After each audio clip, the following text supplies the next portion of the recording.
कैसे बताई कितना प्यार करीले, कैसे बताई कितना प्यार करीले।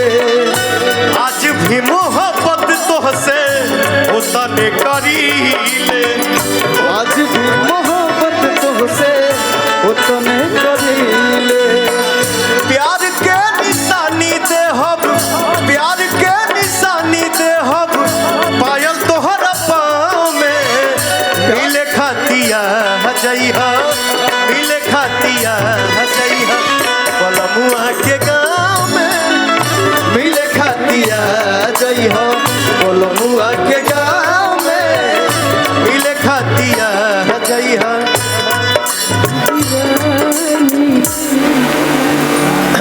दीपक भाई देखिए क्या है, मंच पे एक आर्टिस्ट एक कलाकार दूसरे कलाकार से सिर्फ मजाक करता है ताकि आप लोगों ने ही पवन सिंह को गायक बनाया और आप लोगों ने ही पवन सिंह को नायक बनाया, तो मेरा भी फर्ज बनता है कि कभी दुखी हो जाऊं, कभी हंस दूं, कभी हंसा दूं। तो मंच पे मैं आप लोगों से मजाक करता हूं, उसको दिल पे नहीं लेने का, ले भी लेंगे तो कोई दिक्कत नहीं है। लव है सीरियस बैक पगली छोट देवर रही हम मजाक कई सकीला। हाँ भाई बिल्कुल आपका हक है।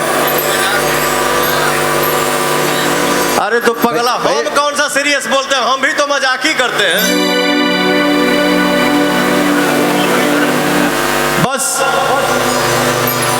2 तारीख को भैया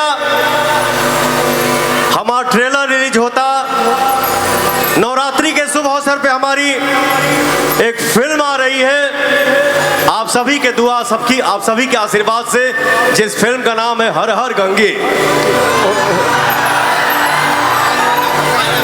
गंगा सफाई अभियान पे हमारी ये फिल्म है, स्वच्छता अभियान के ऊपर हमारी ये फिल्म है। तो मैं चाहूंगा कि हमारी जो फिल्म आ रही है हर हर गंगे, इसको आप लोग भर भर के अपना प्यार दुलार और आशीर्वाद दीजिए। Thank you so much.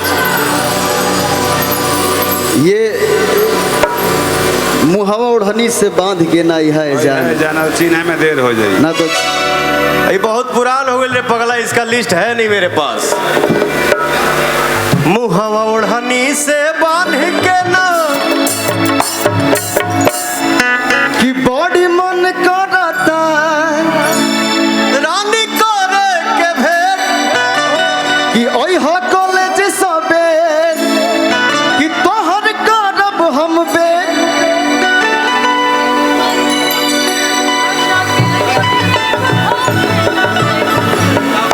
बोला आजा के छोड़ी आइब घरे ना देर होई हो। हेलो तू हमके छोड़े जाइबू? हाँ हम तो आके छोड़े जाएंगे। पता चली खुदे छूट जाई मेरे पगली। जाके छोड़े आइब घरे ना कुबेर होई हो, मुहवा ओढ़नी से बांध के ना आई हो, ये जान ना त चिन्हे में देर होई हो।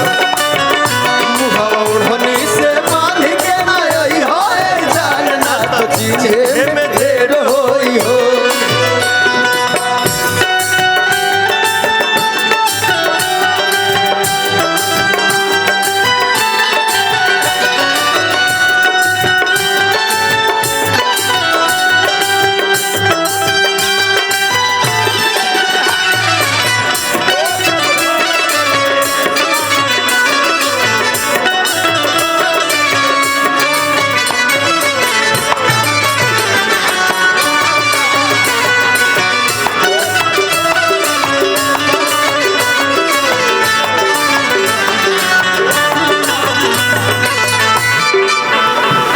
अरे त लुलिया मांगेले,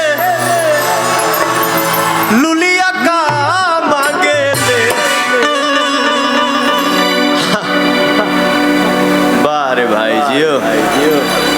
अरे लुलिया मांगेले, लुलिया का मांगेले। बेटा मैं वहाँ पे कैसे आऊँ? आप वहीं से मुझे प्यार दो, दुलार दो, बहुत है मेरे लिए।